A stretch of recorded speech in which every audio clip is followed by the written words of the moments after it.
भय और भविष्य दोनों ही व्यक्ति के मन में सदैव रहते हैं, जिनका अस्तित्व व्यक्ति के अस्तित्व पे भारी रहता है।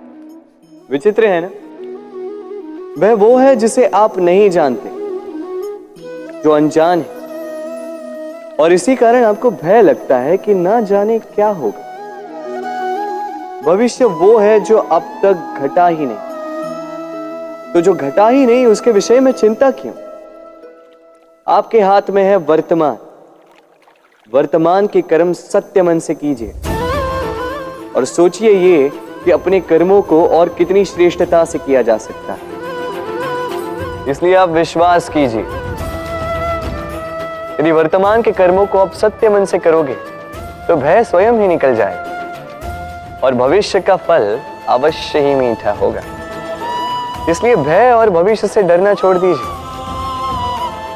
इस वर्तमान को जी।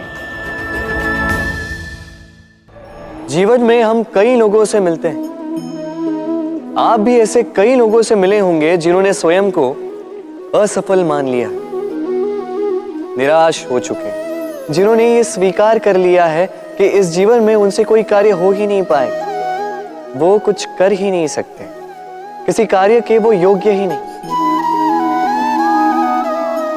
किंतु ऐसा नहीं, इस संसार में ऐसा कुछ भी नहीं है जो योग्य नहीं है। कोई ऐसा अक्षर नहीं है जो किसी मंत्र का भाग ना हो, कोई ऐसी जड़ी बूटी नहीं है जो औषधि ना हो, कोई ऐसा विष नहीं है जो समय आने पर अमृत ना बन जाए। और इसी प्रकार कोई व्यक्ति अयोग्य नहीं होता, उसे अयोग्य बनाती है उसकी सोच। इसलिए स्वयं को जानो, जान जाओगे कि आप क्या हो। अपने अंतर मन को जगाएं। आप देखेंगे कि जिस संसार की नींव ही बनी है आशा से, उस संसार में निराशा, हताशा और हार जैसा कोई भाव अस्तित्व ही नहीं रखता।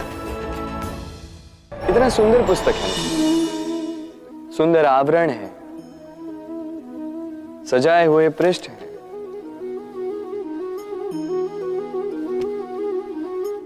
किंतु क्या ये सत्य में अद्भुत पुस्तक कहलाने की पात्र है?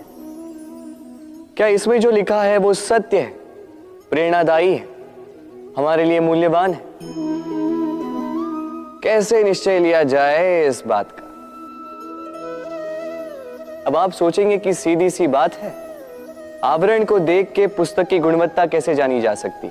इसके लिए तो आपको उसे पढ़ना होगा, उसे समझना होगा, समय देना होगा, है ना?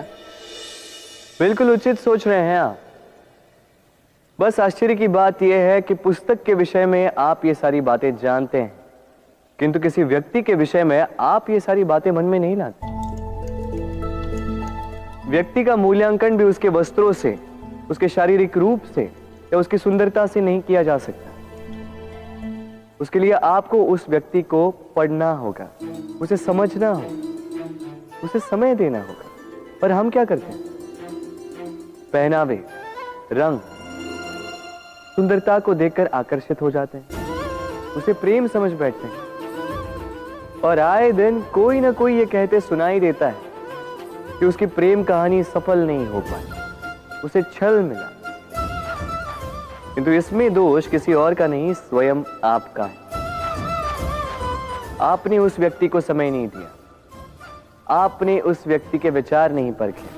प्रेम 2 क्षण में बनने वाला पकवान नहीं है, इसका स्वाद चखने के लिए आपको जीवन भर का समय देना पड़ेगा।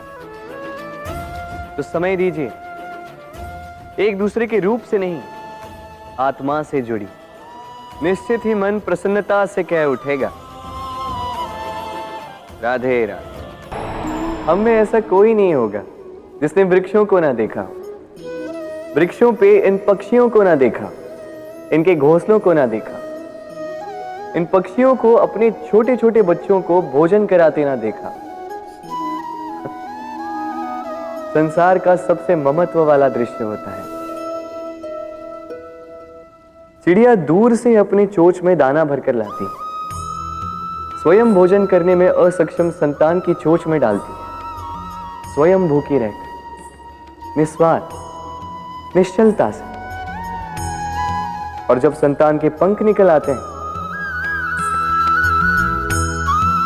वो उसे उड़ना सिखाती और उसके पश्चात उसे स्वतंत्र कर देती है अपना जीवन जीने के लिए, इस आकाश में उड़ान भरने के लिए। और हम मनुष्य क्या करते हैं?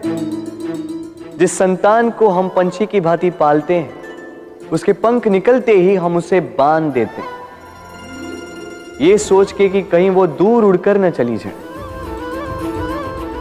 ऐसा नहीं कि इस स्थिति में माता पिता को संतान से प्रेम नहीं है, अवश्य, किंतु इसमें प्रेम पर मोह भारी पड़ जाता है, जो स्वयं अपने और संतान के भविष्य के बीच में बाधा बन जाता है। हम ये भूल जाते हैं कि हम केवल जन्मदाता है, भाग्य विधाता नहीं। तो जब प्रेम में मोह आ जाए तो वो प्रेम नहीं, स्वार्थ बन जाता है। इसलिए प्रेम को पास रखिए और मोह को दूर, क्योंकि जिससे प्रेम करते हैं उसका विकास नहीं रोका करते। प्रेम संसार का सबसे पवित्र बंधन है, पर सच पूछो तो ये बंधन से मुक्ति है, स्वतंत्रता है।